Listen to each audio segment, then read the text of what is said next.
Assalamualaikum warahmatullahi wabarakatuh. Alhamdulillahi rabbil alamin alladzi bi ni'matihi tatimmu shalihat wa bi fadlihi tatanazzalul khairat wal barakat wa bi taufiqihi tatahaqqaqu al maqasid wal ghayat.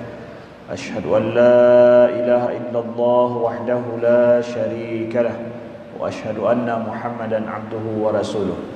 Allahumma salli wa sallim wa barik ala sayyidina Muhammadin wa ala alihi wa sahbihi wa sallim. Subhanaka la ilma lana illa ma 'allamtana innaka antal alimul hakim. Allahumma 'allimna ma yanfa'una wanfa'na bima 'allamtana wa zidna ilma. Rabbi shrah li sadri wa yassir li amri wahlul 'uqdatam min lisani yafqahu qawli, amma ba'du. Hadirin sidang jamaah salat subuh yang dimuliakan Allah, para pendengar sekalian yang mengikuti kami melalui media sosial dimanapun anda berada, atau yang mendengarkan melalui radio Masjid Agung Sunda Kelapa Jakarta dan radio Bosowa Makassar Sulawesi yang dimuliakan Allah. Kita lanjutkan kajian kita pada subuh berbahagia ini, mengkaji hadis yang ke-31 daripada kitab Arba'in Imam An-Nawawi radhiyallahu taala anhu. Topik kita kelanjutan tentang masalah topik zuhud yang sudah kita jelaskan pada pertemuan yang lalu sebahagian daripada hadis ini, yaitu an Abi Abbas Sahal bin Sa'ad As-Sa'idi radhiyallahu anhu qala jaa rajulun ila an-nabi sallallahu alaihi wasallam faqala ya Rasulullah dullani ala amalin idza amiltuhu ahabbani Allah wa ahabbani an-nas. Faqala izhad fid dunya yuhibbuka Allah wazhad fima 'indan nas yuhibbuka an-nas. Hadisun hasan rawahu Ibnu Majah wa ghairuhu bi asanid hasanah.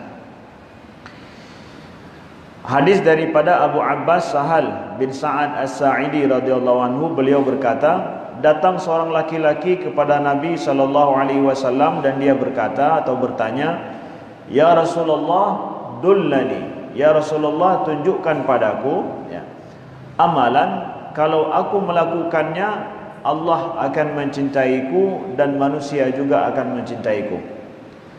Dengan amalan tersebut aku dicintai oleh Allah dan aku dicintai oleh manusia. Jadi amalan yang bisa mendapatkan cinta Allah dan cinta manusia.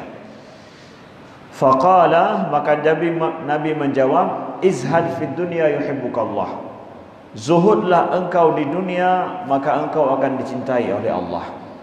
Dan zuhudlah engkau terhadap apa yang ada pada manusia, maka engkau akan dicintai oleh manusia. Jadi Nabi berikan resep kepada siapapun yang ingin mendapatkan cinta Allah dan juga sekaligus cinta manusia. Jadi ini amalan ini dua-duanya kita dapat. Dapat cinta Allah dan cinta manusia. Nah, ini merupakan di antara hadis yang menjadi prinsip gaya hidup. Ini adalah hadis yang menjelaskan tentang masalah gaya hidup. Bagaimana gaya hidup kita supaya Allah cinta pada kita, manusia juga cinta pada kita.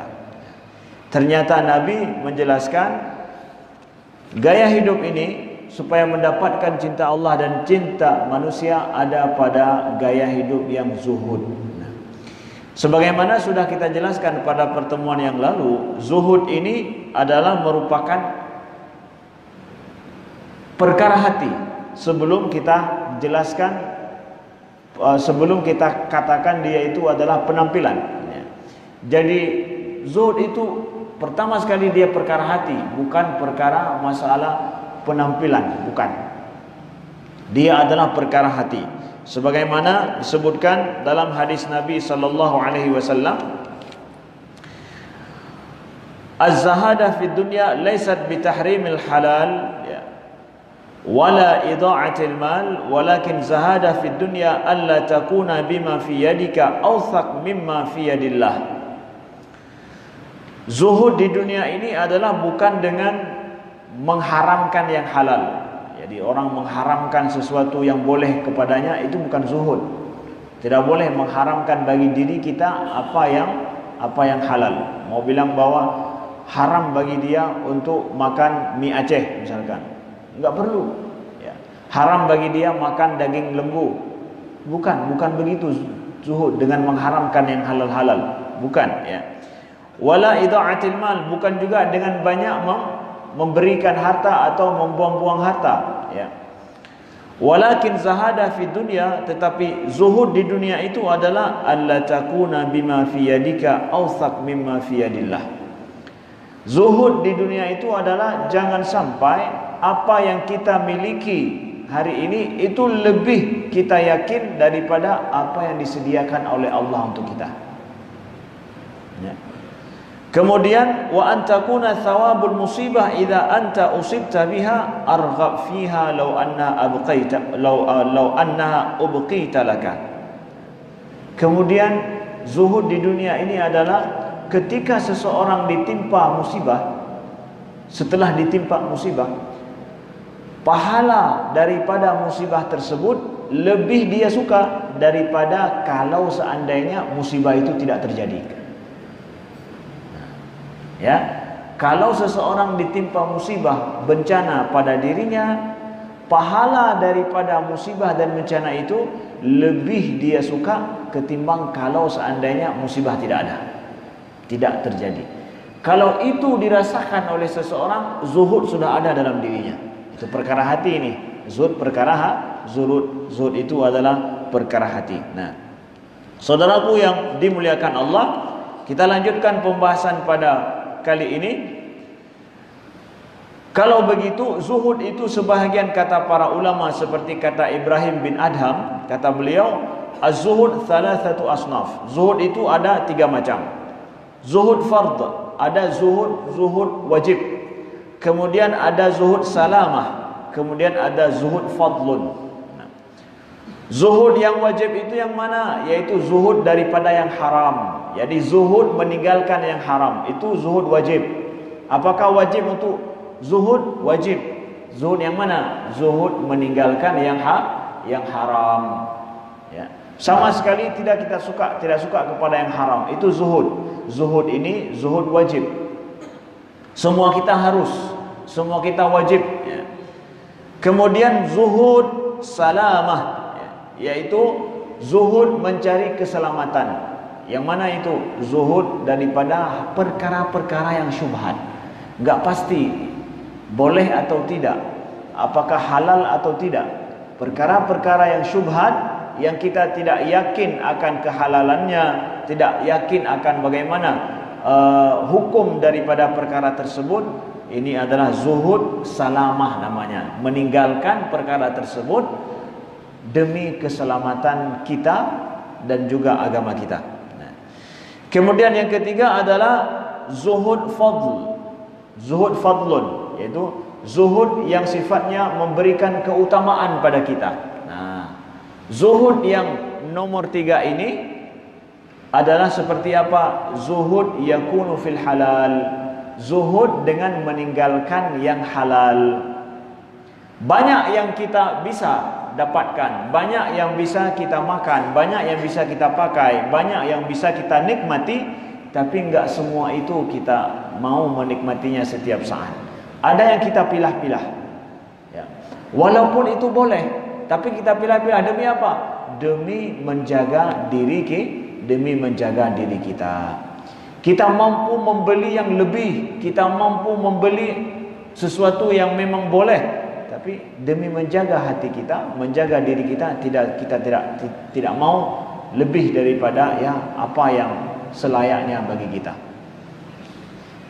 Itu merupakan zuhud fadlun, zuhud keutamaan. Kita mampu bangun rumah, ya, bangun rumah sebesar-besarnya.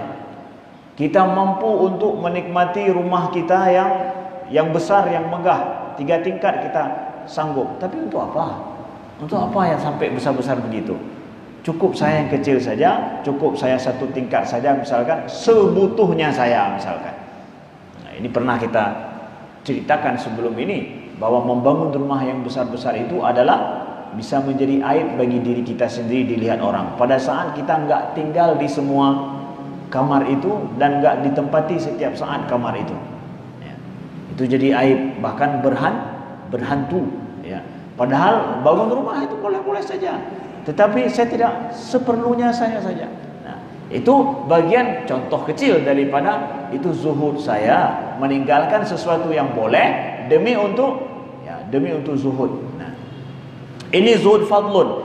Zuhud nomor 2 dan nomor 3 yaitu fadlun, ya, jadi zuhud keutamaan dan zuhud keselamatan. Ini yang akan menjadikan, ya, keutamaan ada pada diri seseorang. Adapun zuhud haram, daripada perkara yang haram, itu sudah merupakan wajib semua orang, harus untuk kita laksanakan. Nah, lalu sekarang kita mau lihat dalam Al-Quran, kita dapatkan banyak sekali ayat yang menunjukkan kepada kita supaya kita berzuhud di dunia ini, ya. Izhad fid dunya, zuhudlah engkau di dunia ini supaya engkau mendapatkan cinta daripada Allah, ya.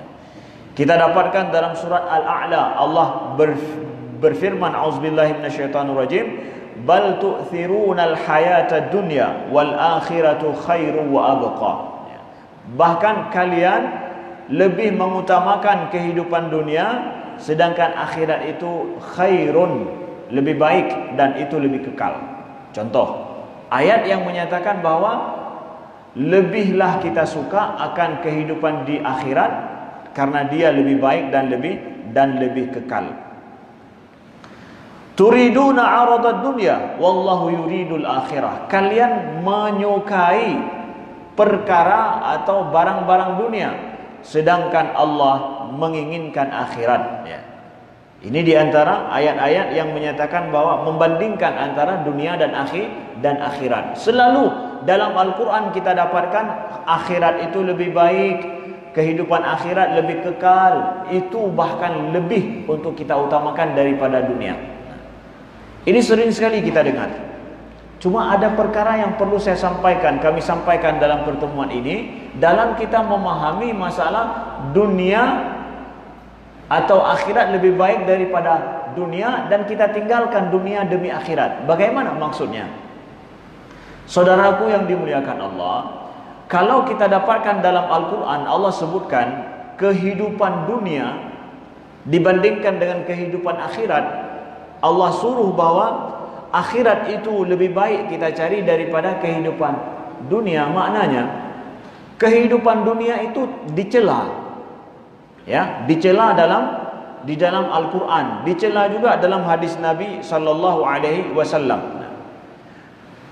Menjadi pertanyaan besar ini, mohon dipahami dan mohon didengarkan sejenak dengan baik supaya tidak menjadi kita memandang agama kita ini salah. Ketika Allah menyatakan kehidupan akhirat lebih baik, berarti kehidupan dunia tidak baik. Kehidupan dunia yang kita pahami apa? Yang dicela dalam Al-Quran, dicela dalam hadis, itu kehidupan dunia yang tidak baik. Yang mana dicela dalam hadis dan dicela dalam ayat adalah kehidupan yang di dalamnya itu dilakukan oleh seseorang perkara-perkara yang maksiat, perkara yang dilarang oleh Allah. Itu kehidupan dunia yang dicela. Tetapi perkara dunia yang disuruh oleh Allah dan Rasulnya, bahkan dipuji, itu kehidupan dunia yang terbaik. Itu bahkan disuruh kalau bisa kita tamak pada hal tersebut. Main judi, mabuk, berzina, makan harta orang lain secara haram, ya, makan harta korup, ya, kemudian mengambil hak milik orang lain, ya. Itu perkara dunia. Ini perkara dunia yang dilarang. Kehidupan seseorang demi untuk perkara ini, itu namanya kehidupan dunia yang dicela. Dan kalian lebih suka yang demi itu, yang seperti itu, ini yang dicela. Tapi hidup saya solat saya, hidup saya demi solat, hidup saya demi zakat, hidup saya demi membantu orang-orang yang membutuhkan, hidup saya demi untuk membantu saudara-saudara saya yang muslim, hidup saya demi yang halal. Itu semua perkara dunia, tapi enggak dicela, tapi disuruh. Kalau bisa kita tamak dalam hal ini. Tamak pada ibadah, tamak pada solat kita, tamak pada zakat kita, tamak pada puasa kita, tamak kita untuk membantu orang lain.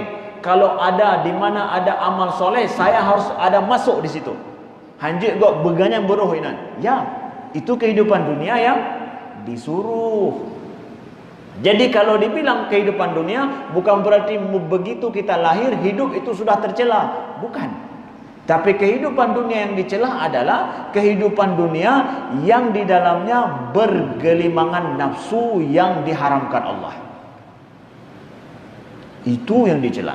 Jadi janganlah kita berpikir bahwa asal kita hidup ini sudah dicela. Kemana-mana kita pergi, pokoknya dunia mana kibancik ibadat. Hidup di dunia untuk beribadah kepada Allah itu tidak dicela, justru itu disuruh tamak kita di situ, cari habis-habisan. Hidup dunia untuk ibadah itu harus diperbaiki, harus dipahami. Karena sering kita dengarkan bahwa kehidupan dunia itu tercela. Kalau begitu, salat saya di dunia tercela juga. Enggak, itu disuruh. Ya. Amal soleh saya di dunia tercela juga? Enggak, itu disuruh. Yang tercela itu perbuatan dunia, gaya hidup nafsu, gaya hidup yang mencari yang haram tanpa mempertimbangkan halal haram yang disuruh oleh Allah. Mencari kekuasaan, bisa halal bisa haram. Ya, kalau seandainya dijadikan kekuasaan itu untuk sesuatu yang merusak, tapi dijadikan kekuasaan itu untuk menegakkan agama Allah, untuk amar ma'ruf nahi mungkar, itu kehidupan dunia yang disuruh, tidak dicela, enggak, disuruh bahkan. Jadi ini mohon untuk kita pahami, ketika disebut kehidupan dunia tercela, kehidupan dunia yang hitam, bukan yang putih. Karena kehidupan dunia ada hitam, ada putih. Kehidupan dunia tercela, dunia hitam, ilmu hitam, perbuatan hitam, semua yang itu maksud yang tercela. Jadi ketika Allah katakan bal tu'thirunal hayatad dunya wal akhiratu khairu wa abqa, dan bahkan kalian lebih mencintai kehidupan dunia, kehidupan hitam itu, kehidupan yang tidak mau membedakan antara yang hak dan yang batil. Nah, ini dia yang dicela. Sedangkan hidup kita di dunia dengan yang hak, menjauhkan yang batil, ini adalah kehidupan yang, inilah yang disuruh. Inilah kehidupan akhirat nantinya. Ya, ini harus kita pahami dengan baik. Jadi tidak semua istilah dunia itu seakan-akan tercela. Saudaraku yang dimuliakan Allah. Nah, mendapatkan cinta Allah. Jadi cinta Allah selanjutnya, maksud cinta Allah di sini apa? Maksud cinta Allah yang dimaksud dalam hadis Nabi sallallahu alaihi wasallam ini adalah al-mahabbah min Allah lil 'abdi ridahu anhu wa ihsanuhu ilaihi, hadha huwal murad.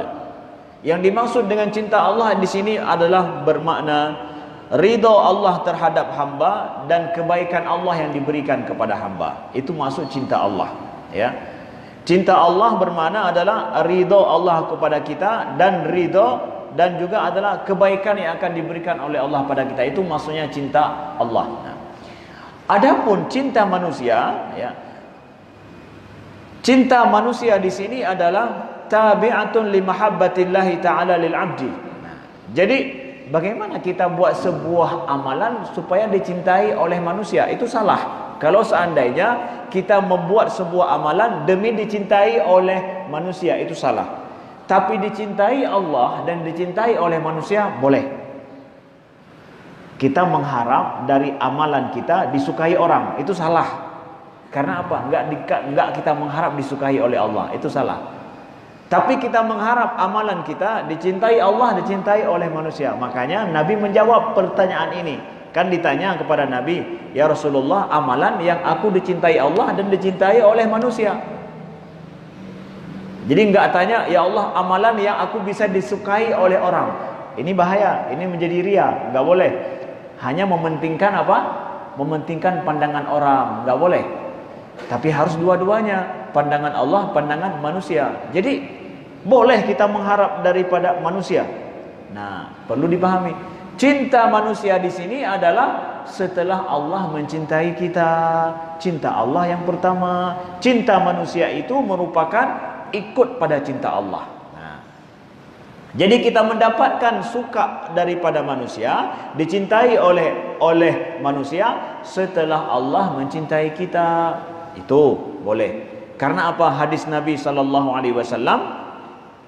Inna Allah idza ahabba 'abdan da'a Jibril faqala inni uhibbu fulanan fa ahibbuh fayuhibbuhu Jibril summa yunadi fis sama' fayaqulu inna Allah yuhibbu fulanan fa ahibbuh fayuhibbu ahlus sama'.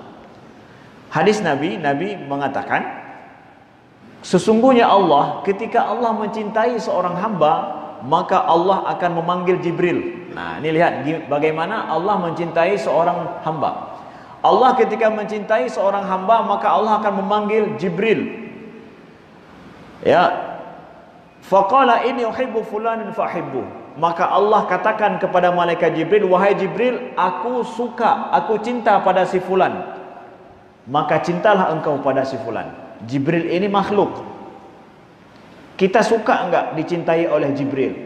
Suka. Tapi suka kita dicintai oleh Jibril setelah Allah mencintai kita. Jadi ketika Allah mencintai seorang hamba, Allah panggil malaikat. Jibril pertama dipanggil. Aku mencintai si fulan, maka cintailah dia. Maka Jibril pun kemudian baru mencintai seorang hamba itu.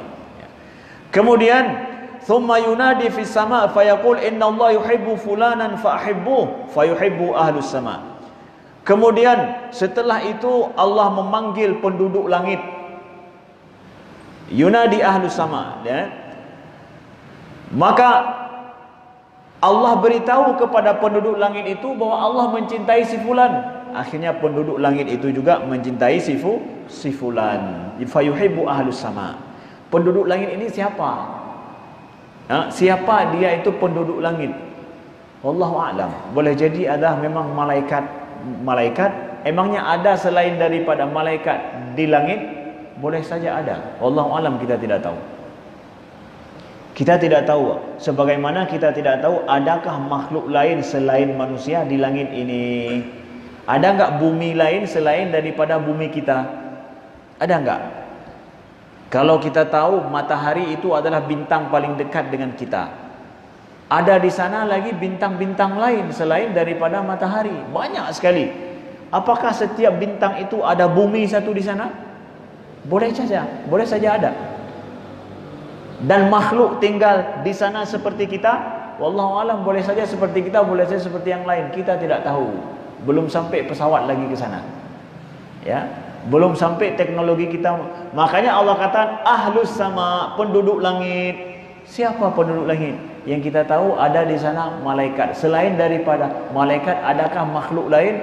Wallahu alam. Secara informasi daripada Al-Quran, boleh saja ada. Allah tidak menyatakan bahwa tidak ada selain kalian saja di langit ini, di ciptaan Allah ini. Tidak ada demikian. Tapi di bumi ini kita ya. Selain itu apakah ada? Wallahu a'lam, boleh saja ada. Tapi Allah katakan di sana ada ahlus sama, ada di sana penduduk langit, kata Nabi. Nah, ini perlu kita pahami. Lalu kemudian summa yudha'u lahul qabul fil ardi. Setelah itu baru kemudian seseorang itu mendapatkan penerimaan di bumi. Nah, ini penting. Ketika Allah mencintai seorang hamba, Allah panggil Jibril. Setelah Jibril, Allah panggil penduduk langit. Allah umumkan pada penduduk langit. Lalu kemudian yudha' lahu qabul fil ard. Lalu baru kemudian seorang hamba ini mendapat penerimaan daripada manusia di bumi. Ketika seseorang diterima oleh orang lain, ketika seseorang dicintai, disukai oleh orang lain karena kebaikan dia, maka ini berarti sudah mendapatkan pengumuman dari langit dia. Ya, Allah telah mengumumkan pada Jibril, sudah umumkan pada bahwa dia mendapatkan cinta Allah. Baru kemudian dapat cinta manusia. Nah, ini perlu kita pahami. Cinta manusia kita dapatkan setelah cinta Allah dan diterima Allah, baru diterima oleh manusia. Nah, saudaraku yang dimuliakan Allah. Selanjutnya, zuhud pada tangan manusia maknanya apa? Kalau zuhud dalam kehidupan dunia dicintai Allah, zuhud dalam masalah apa yang ada pada tangan manusia maknanya apa? Dijelaskan oleh para ulama dalam hal ini tentang masalah zuhud, tentang apa yang ada dalam tangan manusia, maknanya adalah apa yang terjadi dengan Hasan, ya. Qala bima sadakum qalu ihtajan nas ila ilmihi wastaghna huwa min dinarihim faqala ma ahsana hadha. Jadi kita kenal ada Imam Hasan Al-Basri. Imam Hasan Al-Basri, semua kita sudah mendengar nama beliau walaupun kita tidak kenal secara jelas sosok beliau. Beliau adalah seorang alim yang sangat luar biasa yang tinggal di Basrah pada saat itu, ya. Ada yang tanya kepada orang Basrah, apa yang menjadikan Imam Hasan Al-Basri itu sangat dicintai oleh orang-orang Basrah? Nah, apa yang menjadikan beliau itu begitu dihormati, dicintai oleh orang-orang Basrah? Dijawab apa itu? Qalu ihtajan nas ila ilmihi. Orang butuh pada ilmu Imam Hasan Al-Basri, ya. Wastaghna huwa an dinarihim, tetapi beliau tidak suka dan tidak perlu kepada uang daripada kami. Kami perlu pada ilmu beliau, tapi beliau enggak perlu pada uang kami. Ya. Kamu perlu ke ilmu yang ganyan, tapi ganyan hantam perlu ke pai kamu. Itulah penyebab beliau dicintai oleh orang Basrah. Beliau mengamalkan zuhud di dunia. Beliau enggak perlu kepada apa yang orang miliki, enggak perlu. Tapi kalian perlu kepadaku, kata beliau. Ilmuku diperlukan oleh orang lain, sedangkan aku tidak pernah butuh apa yang mereka miliki. Ini zuhud dunia seperti ini. Zuhud dunia, zuhud apa yang ada pada tangan manusia, itu akan dicintai oleh manusia. Jadi kalau kita tidak merasa perlu dengan apa yang orang miliki, kita merasa bebas. Tapi pada saat kita merasa perlu pada apa yang dimiliki oleh orang lain, kita akan terikat dan kita tidak disukai oleh orang itu. Itu kenapa dekat? Ada keperluan. Ketika tidak ada dekat. Kalau ketahuan sama orang, kita dekat sama orang lain karena ada keperluan sama dia, siapapun ingin menjaga jarak. Ya, tidak mau mendekat. Tapi kita dekat dengan seseorang, enggak perlu kita kepada apa yang dia miliki. Itulah zuhud pada tangan manusia. Nah, lalu para ulama ceritakan begini, kenapa kalau kita tidak perlu kepada, tidak mengharapkan apa yang dimiliki oleh orang lain, orang kok suka? Ini juga aneh, ya. Kenapa kalau orang menginginkan apa yang kita miliki, kita tidak suka pada orang itu? Rata-rata begitu.